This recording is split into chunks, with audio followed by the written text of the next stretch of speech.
Dragon folk, welcome on in to the channel. I hope you're all having a fantastic day.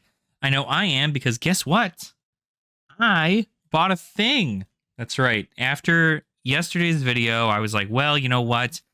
I needed to buy something, and well, went ahead and bought these online previously to kind of get my hands into something, and we bought some Blitz decks. I bought the Phi and the Dromai Blitz decks for Flesh and Blood. I'm going to open them for you today, so I know what's inside. But I did also buy these. I bought the Tales of Aria Blitz decks as well, with Lexi, Briar, and Oldhim. I don't know anything about Flesh and Blood, so this is now my entry point. I'm really curious to see what comes in these decks. Kind of do like a really big, like from a Magic the Gathering player's perspective of this product, and kind of go from there. So for those of you who are really into Flesh and Blood, definitely correct me on anything that I might be making wrong, but I am going to go ahead and just open up the Uprising ones today and see what's inside, because, well, I'm trying to figure out what kind of hero I want to play. This right here, Dromai, is probably the hero that I want to play the most, simply due to the fact that, well, guys, the name of the channel is AshenWingzTCG. A dragon is our little mascot. This hero turns ash into dragons. Like I'm pretty sure this literally was made for me, you know? And I think I look this good, so it's got to be something. So let's look at this. Draconic Illusionist. Craft your own reality with Aether and Ash, then command your horde of AshenWingz to set the arena ablaze. AshenWingz! What a sick thing! So, this is a Blitz deck. These are the starter decks that are bought for those of you just learning. This did not look like this had this many cards in here. You normally see like the structure decks that Wizards of the Coast has for their like things, and it's like really large. I was surprised this fit everything in there. There doesn't seem to be like a guidebook in here or anything of the sort, so there's a nice little pull tab thing though, so I'll take full advantage of that. Thank you. Once I can get it figured out. Remember, guys, the hard part of playing card games is getting the packaging open. There we go. All right. And here we are. So, again, the point of Dromai is to essentially summon ash, or to make ash, I should say, and then use that ash to create these dragon illusions called AshenWingz, as well as some other as well as some other dragons that come in Uprising. I'll put a few of them kind of maybe like up here to make it look like I have the cards in front of me. I do actually have one Marvel dragon illusion, but without further ado, let's just kind of look this over. So we have Dromai, which is our hero, but this is a young version of Dromai. There's a young version, and then there's just the regular adult version, essentially. The young version is what they use Blitz for.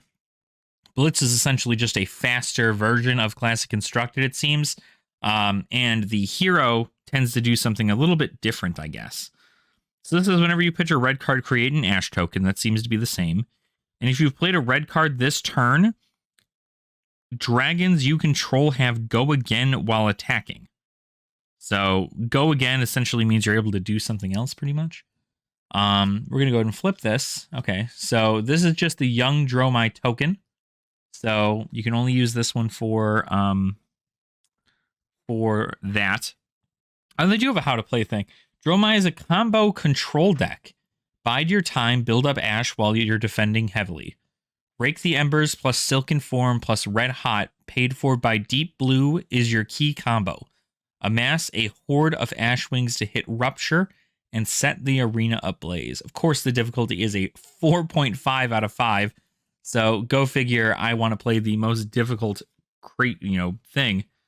Oh, and there's an Ash token on the back of it. So it's neat that you get a how to play thing. And then these are all our tokens. So of course we do have some of them are flipped as such. So this is the Ash that you'd be making.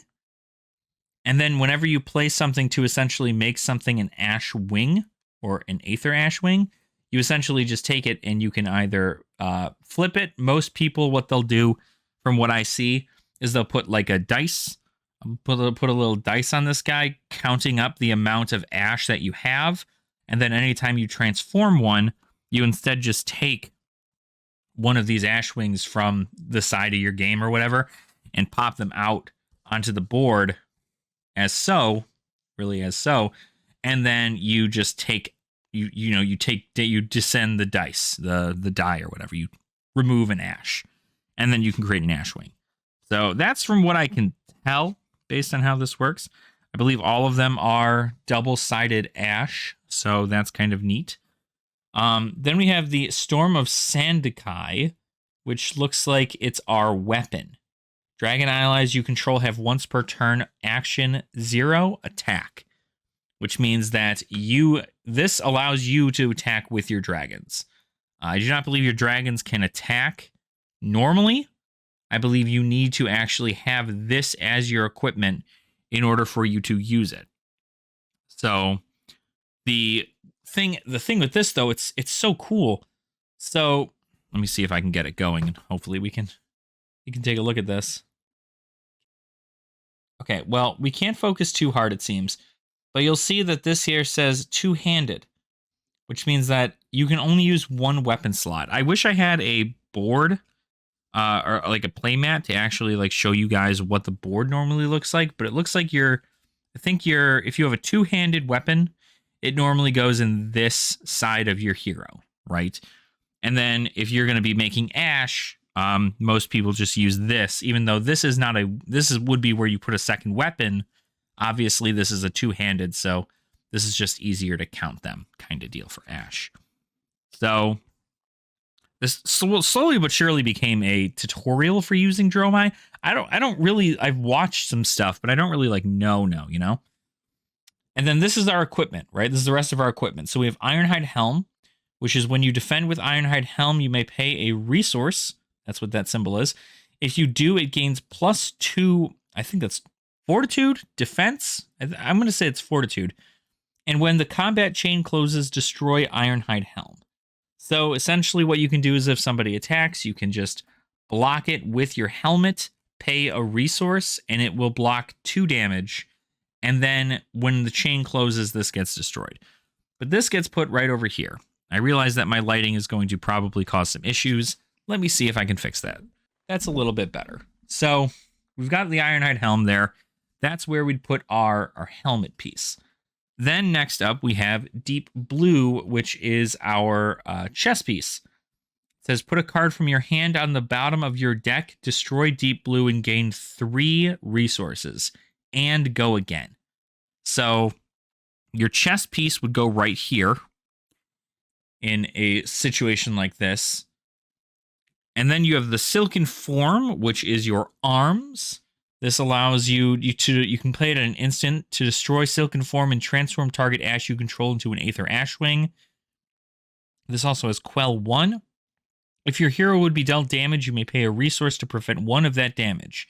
If you do, destroy Silken Form at the beginning of the end phase. So this can bop some damage, or it can help you make an Ash, or an Ash Wing.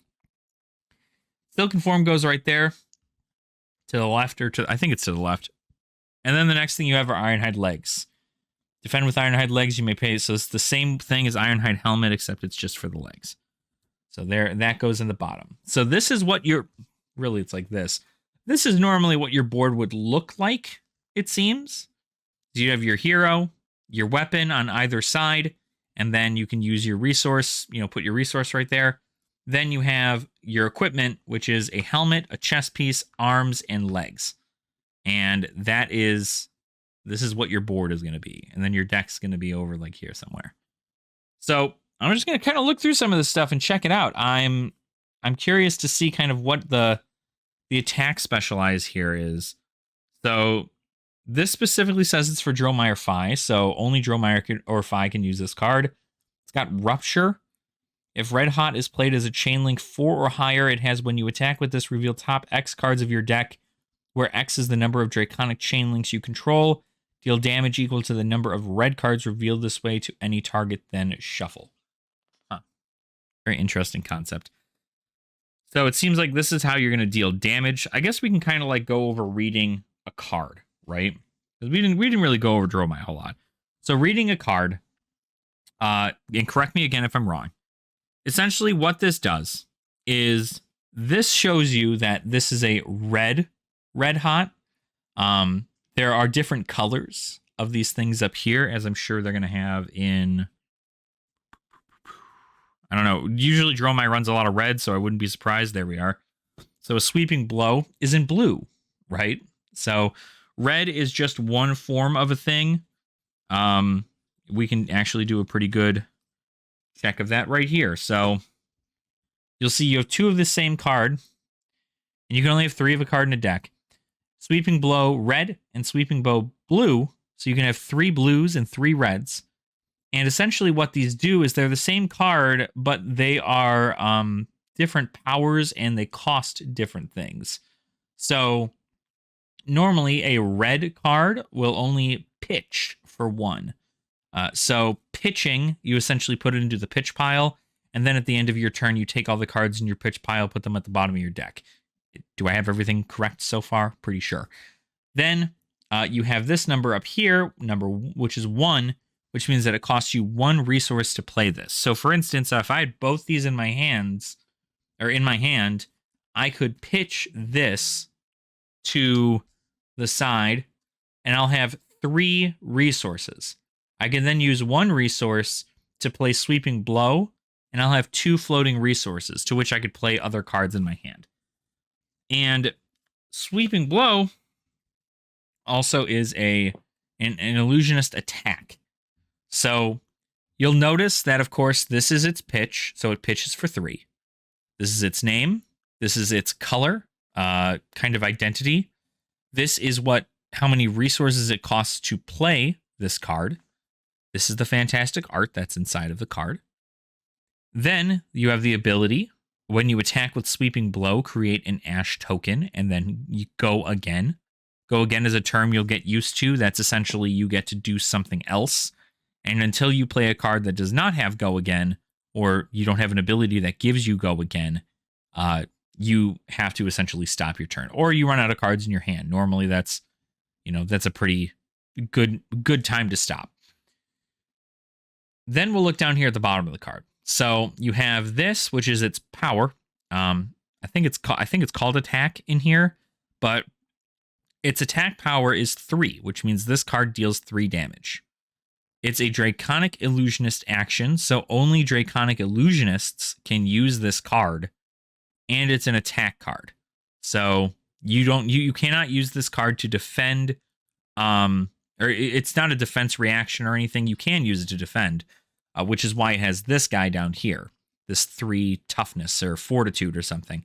So if your opponent plays a Sweeping Blow to attack you, and you have this card in your hand, you can block that Sweeping Blow with your Sweeping Blow, and it'll negate the damage. Then this will go to the graveyard. There's a lot to it. I'm gonna try and make like an actual video for it, but that essentially shows all that off. And then more importantly, for those of you who care, the bottom here, that's a C and a gray C right there. That stands for common. So there's common, rare, majestic, legendary, fabled. So that is reading the card. So I'm just going to kind of go over the cards in here. I don't know too much about what is like really good in here. I actually hear that the deck is like kind of meh in regards to its actual usage, because its whole point is you want to summon dragons with Dromai, and this deck does not have any actual big dragons. Essentially, what it does is it has a bunch of cards that have you deal extra damage. You have Rake the Embers, which allows you to transform at 3 Ash you control into AshenWingz. So you're able to make a bunch of these tiny dragons, but you're not able to make some of the really powerful Invoke dragons, which I have shown previously in the video. So yeah, so this is it. I mean, pretty much the whole concept is with Dromai, you want to pitch red cards, because pitching red cards gets you Ash. And because you get Ash, that means that you'll then have targets for things like Rake the Embers, which turn your Ash into AshenWingz. And then you have Storm Sandakai, which allows you to attack with your dragons every turn. Every dragon you control has once per turn action attack. So as long as you have Go Again, you can attack with multiple dragons, right? So let's say I play a card that has Go Again. You know what? Let's play Rake the Embers. We play Rake the Embers, right?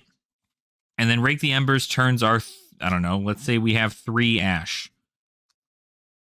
I don't know why I did that this way, but just trust me, okay?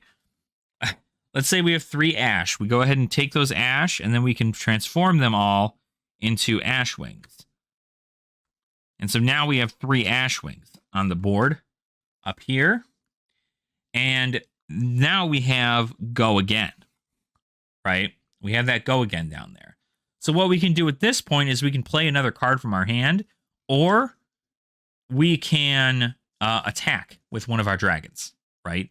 So essentially playing a card from your hand allows you to use that turn. If that card gives you Go Again, you can do something else like attack with a dragon. But you can't attack with all 3 unless you have a card that says every time you attack with a dragon, you get Go Again. So that is the generalized concept. Hopefully this is making sense. This really did turn into more of a tutorial video than anything, but I'm going to just look over the cards and look at how beautiful they are, right? So I love the concept behind Dromai and making dragons. I love how the cards look, right? Dunebreaker Centipede. Look how cool these things are. Essentially just turning the sands of this world into dragons, which is so incredibly cool. Then you have Spears of Surreality, which looks like a Phantasm card. This is a different thing that you have to think about, but essentially, if your opponent defends it with a 6 or more attack card, this card gets destroyed at the close of the combat chain. What happens is that your Aether AshenWingz also, I believe, have Phantasm. There's something that says they have Phantasm. I can't remember which one it is. Oh, it's the Ash thing. So the Ash says material while Ash is under an object, that object has Phantasm. So because you're essentially flipping this to be an AshenWingz, but in a regular sense, what you're doing is you're taking that Ash and then you're putting an AshenWingz on top of it. So this has Phantasm, which means that if it's blocked by something that has 6 or higher power, it will die, and you'll essentially just be losing a creature. So Spears of Surreality come in here. Enigma Chimera, Ravenous Rabble, Wounding Blow. Oh, this one doesn't even have an ability. This sounds like something that is going to get removed from this deck immediately. Critical Strike, again, another one that just does not have any ability in it. Brutal Assault. This one, it costs 2 pitches for 1 red, but it is a 6 power, so this is a very strong ability. Healing Balm. This allows you to gain 3. I think this is a pretty popular card right now in the meta. It also costs you 0. I don't know if you can see that. You actually can't. That's so weird that it's not showing up on camera. It costs 0, so you can literally pay this for nothing and just heal yourself for 3. Sigil of Solace. This one also costs 0, and you gain 3 life. So there's a lot of stuff to keep yourself defensive. And then you have Oasis Respite, which prevents 4 damage. These are generic instants. And then Sink Below, generic defense reaction. So you can play this defense reaction when somebody attacks. You can put a card from your hand on the bottom of your deck if you do draw a card. That's if you want to like take the damage or something, or you can use it to block kind of concept, right? So neat. And then a little card in the back, discover the dragons of legend. A little Dromai Ash artist. So this is the older version of Dromai, right? So like this is what Dromai would look like in the older version, but this is her in her young form. So that's Dromai.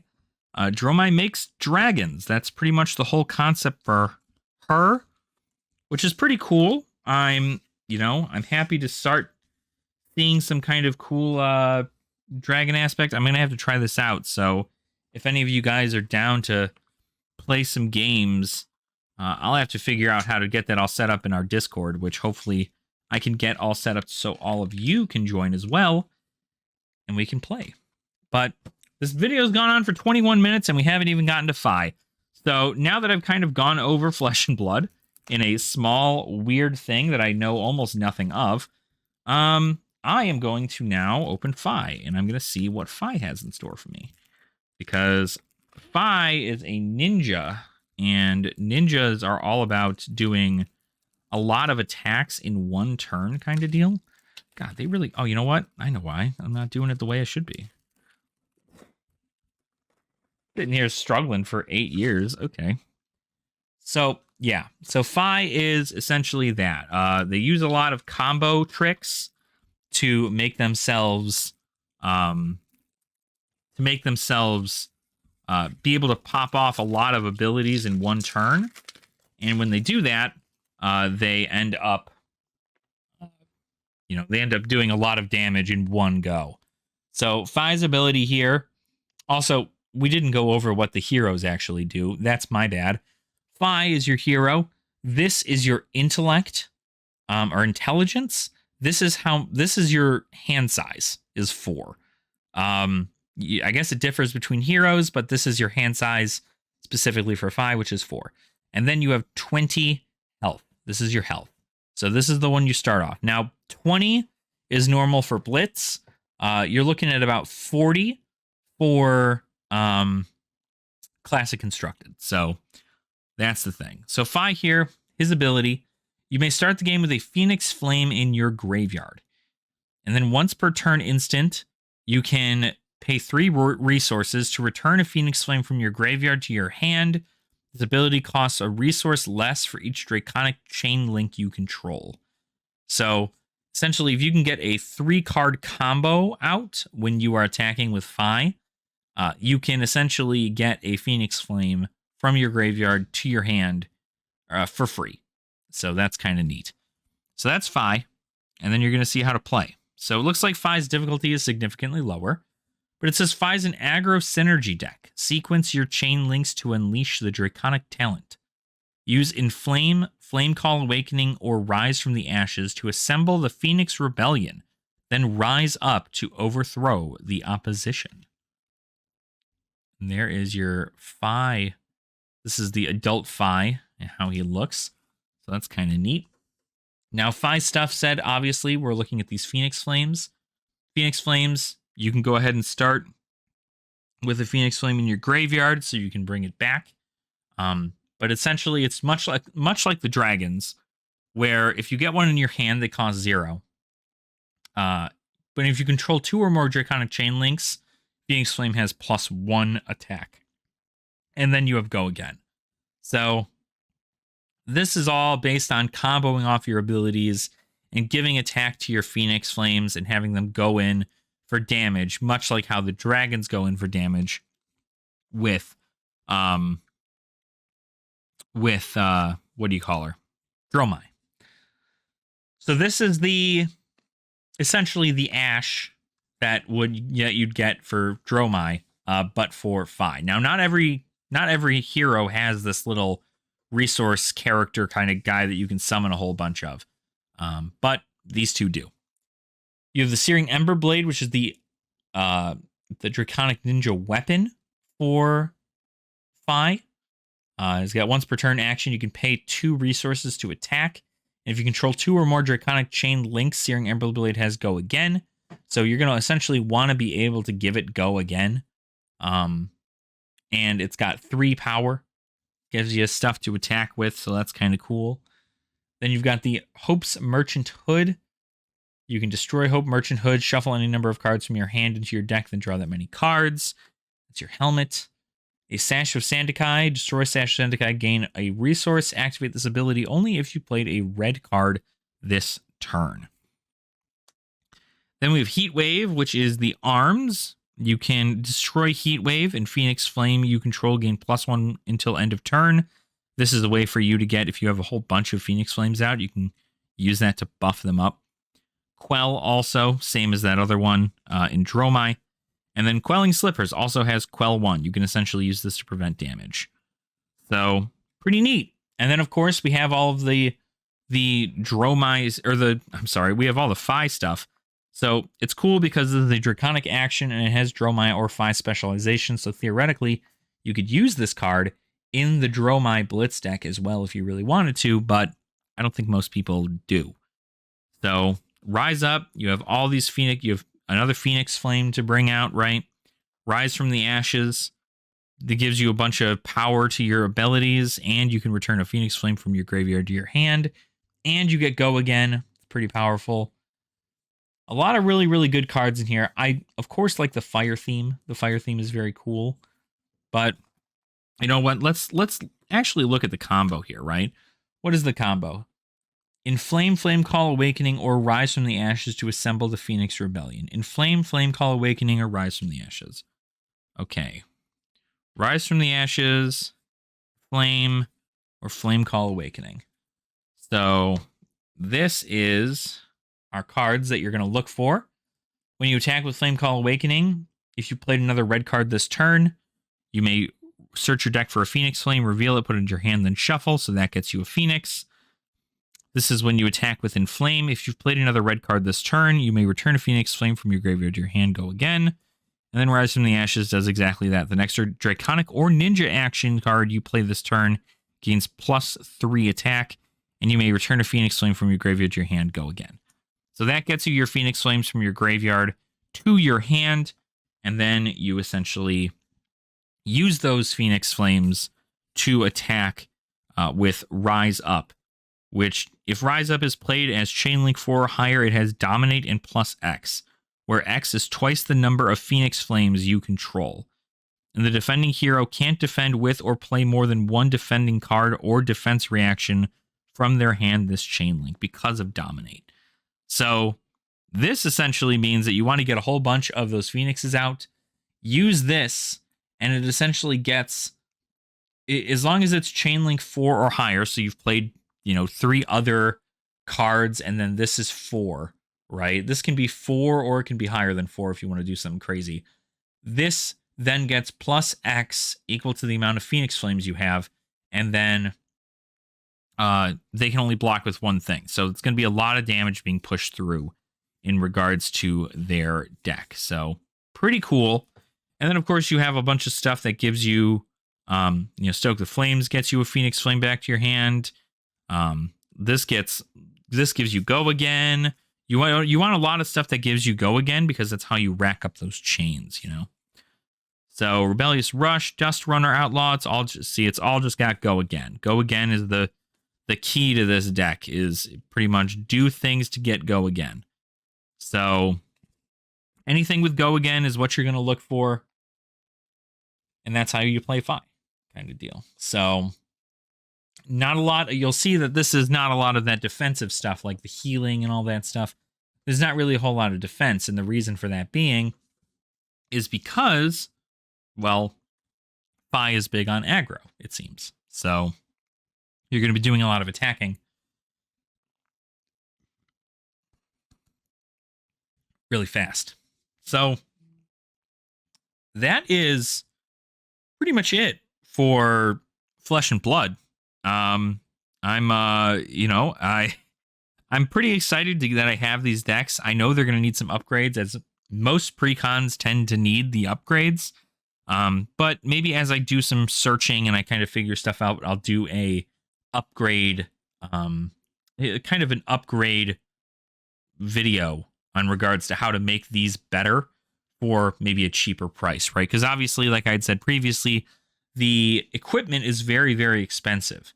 But you know, you can always get away with some other stuff until then, just to learn the game, and then you can invest into your own hero as you go about doing it. But let me know what you guys think. I would love to pair these two up against one another. Hopefully I'll be able to do that maybe tomorrow against my girlfriend and see what she thinks.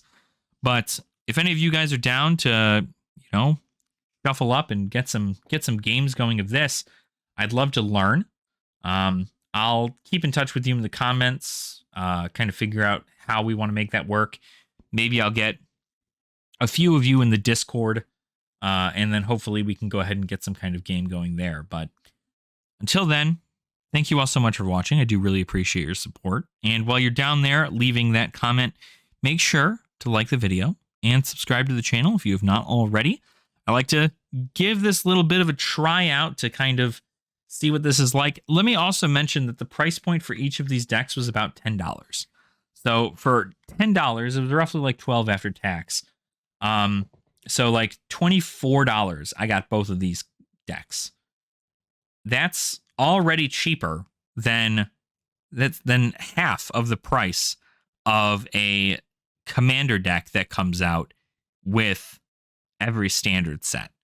So of Magic the Gathering. So keep that in mind. But yeah, it's cool. I love seeing this kind of stuff, and I love looking at it. I definitely want to take a deeper dive into it. But again, let me know what you guys think about it, and maybe I can make a beginner video once I've gotten the ropes a little bit more and can kind of teach you all. So thank you again so much for watching. I do really appreciate it. And I will see you all very soon. Nerd out.